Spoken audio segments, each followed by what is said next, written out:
Welcome back. I hope everyone got some rest and rebuilding during August. But we return in dark times. There's a deep collective anxiety in the air. I feel it, and I know many of you do. And I struggled to find something to say that didn't increase the anxiety, but also didn't sound naive and silly. Because we return from our summer break into a world that feels even more unsettled than what we left behind. For many of us, the news has been hard to watch. The growing normalization of political cruelty, the celebration of division and distortion, and the creeping fear that democracy itself is being quietly dismantled is really hard to deal with. We are watching with ever-increasing alarm a former and current president and a major political party not only deny the results of an election, but actively work to subvert the next one. We see laws being passed that suppress voting, rewrite history, erase identities, and punish the vulnerable. We hear talk not in whispers, but in headlines of civil unrest, of dictatorship, and of retribution. We never imagined asking these questions in our lives. How could someone like Donald Trump, whose words and action seem openly at odds with the values we hold, still command so much loyalty? Why are people cheering on authoritarian behavior when history has shown us where that leads? And where is God in all of this? So I want to talk not only about fear and disillusionment, but about hope, a defiant, grounded, sacred hope. Now, the Bible is filled with warnings about our human tendency to choose strong men and women, or strong men actually, but historically, over trust, power over peace. One of the clearest moments comes very early in 1 Samuel when the people demand a king. They said to Samuel, "Give us a king to lead us." And the Lord said to Samuel, "It is not you they have rejected, but they have rejected me as their king." God warns them.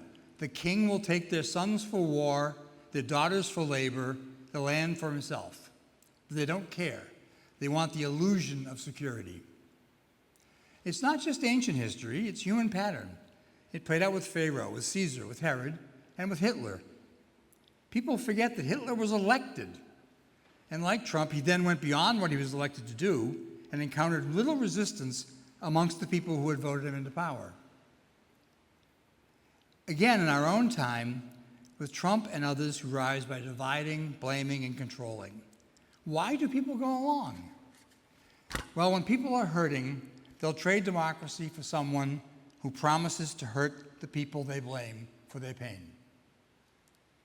What's happening today has its roots in social change that began as far back as the 60s and 70s. It didn't begin on the East Coast or the West Coast. It began in the industrial middle of the country. It was in many ways the natural evolution of capitalism. As the world opened up, manufacturers found it was much cheaper to produce their goods in other countries. I doubt they understood what that decision would do to the social fabric of America. When factories close, people don't just lose their jobs, they lose their future, and they lose their past. They lose their hope. Although sometimes today, and especially here in New York or on the coasts, people look down on the fact that for generations it was considered perfectly appropriate for children to follow their parents to work in the same factories at the same jobs. In fact, if you ever watched that television series, That 70s Show, you will recall that the character Red viewed his job at the plant not as a dead-end job, but as something to be proud of, a tradition. And when it started to collapse, he was totally confused and abandoned. Because of the jobs at the factories and mills, people stayed close to home. Families were important. Traditions were honored. People were happy. They had what they needed, and they had each other. As the factories and mills closed, that were the heart of that closeness, people had to leave home. Or if they stayed home, they found poverty, and more importantly, they felt no one cared. I said it in 2016, and I'll say it again. Trump got elected because he spoke to those people. He lied to them, but he played to what they wanted to hear. where the Democrats had just assumed their votes for many years.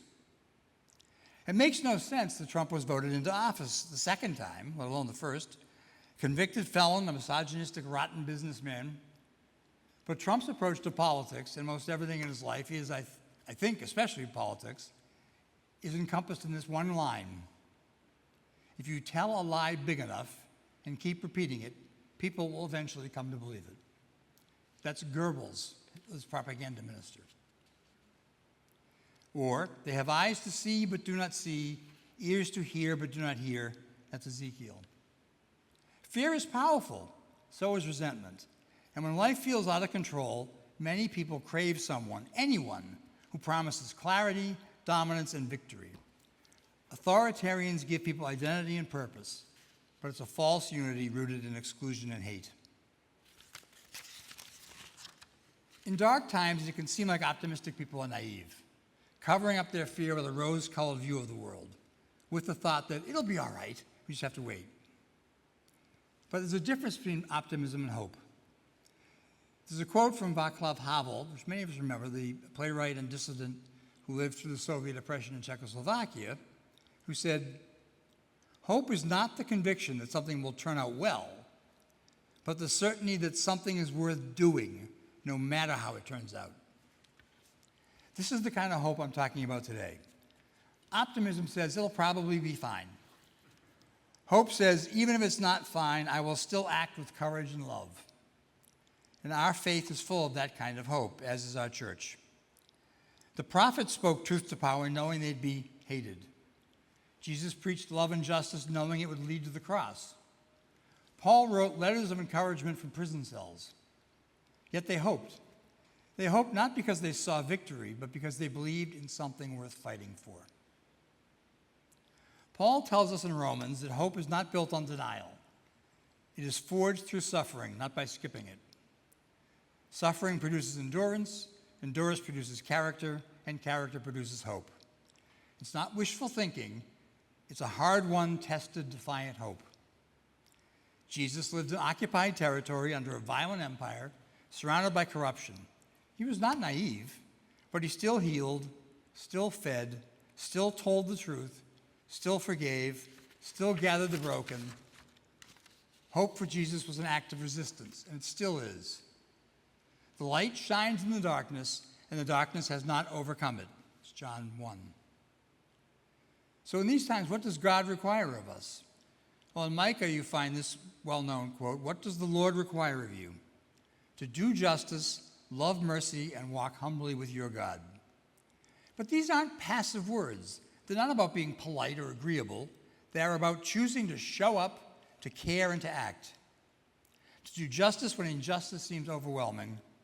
To love mercy when cruelty is winning the headlines. To walk humbly when pride and lies are marching loudly down the street. We are not called to save the world alone, but we are called to bear witness. When others lie, we tell the truth. When others dehumanize, we honor the image of God in each person. When others despair, we dare to believe that love still has power. You may feel powerless in the face of corruption and injustice, but every act of love, every act of courage, every refusal to hate is a seed of hope. I learned this when I was chaplain at the FDNY. Sometimes an entire 8-hour shift would go by with multiple ambulance calls, multiple visits to the emergency room, without any real interaction between me and the medics and EMTs. Yet I found out later that by bearing witness to what they were doing, by being there as a visible sign of God, it was immensely valuable. That's how I learned that bearing witness is important. Showing up is important. The widow in Luke's gospel is an example of that. She kept demanding an unjust judge deliver justice. She had no power, no wealth, no status. The judge didn't care about right or wrong, but she wore him down. She didn't win because the system was just. She won because she refused to give up. Jesus tells us this story, as he said, so we will always pray and not lose heart. That's hope. Not wishful thinking, but persistence. Not certainty of outcome, but commitment to the cause. The widow is our model. Because let's be honest, we don't have all the power. We don't have the money, we don't have the courts, we don't have the media, but we do have our voices. We have our voices, we have our truth, and we have God. Paul writes, "Do not be overcome by evil, but overcome evil with good." This doesn't mean ignore evil or pretend it's not there. It means don't let evil define you. Don't let it shape your soul. Don't let it steal your love, your kindness, your courage, and your joy. When fear tells us to hide, hope says show up. When cynicism says it's too late, hope says not yet. When despair whispers it's useless, hope shouts back it's worth it. And the church, this church, our church, is a place where we come to remember that.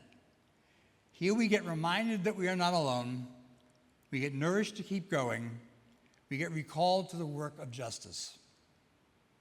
There's a lot we can't control, but we can choose how we live. We can choose compassion over cruelty, truth over lies, and hope over despair, and we must. Martin Luther King reminded us that the arc of the moral universe is long, but it bends towards justice. That arc bends when people like us refuse to give in to despair. We can acknowledge our fears, but we don't have to live from them.